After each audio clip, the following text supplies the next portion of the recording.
what I'm going to go through now is a bit of a misconception.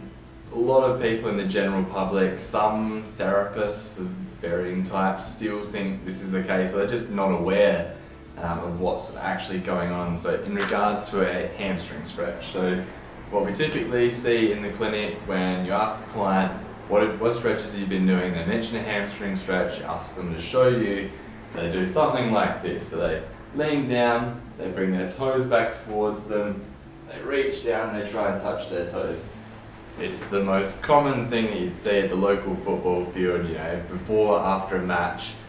Basically what they're doing is the slump test. So the slump test is a test for neural sensitivity, so that it's basically to sort of see if anything's already aggravated, and if it is, it'll generally show up in that test.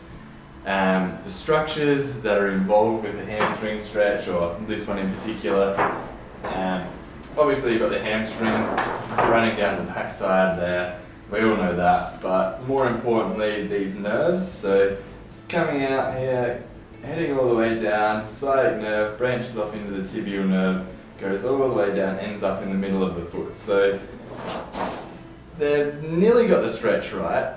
All you need to really adjust is that instead of having the toes pulled back towards you, like this, doing basically the slump test, all you do is point the toes away from you. So instead of bringing your toes back like this, you have them going straight, reach all the way down, and just try and touch your toes, or go even further if you can. And instead of feeling that horrible nervy pain behind the knee typically, you should actually feel a stretch in the hamstring. Some clients can do it either way and they'll still feel a stretch in their hamstring. That's more so just because their hamstring is extremely tight.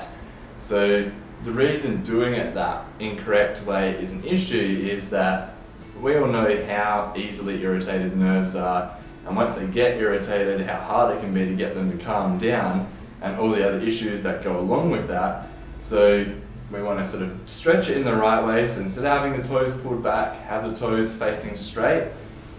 Stretching is good, but it's only sort of one piece of the puzzle. So I always go with the analogy of the bungee rope with a knot in it. So you can stretch that rope until the cows come home, but if there's still knots in it, it's not actually going to release that well.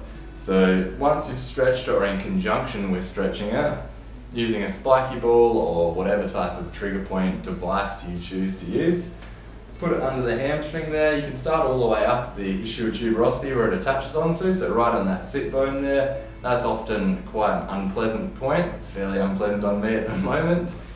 Really good one because anyone can do it. My 50-year-old mum can do this, no worries at all. It doesn't require significant strength of upper or lower body.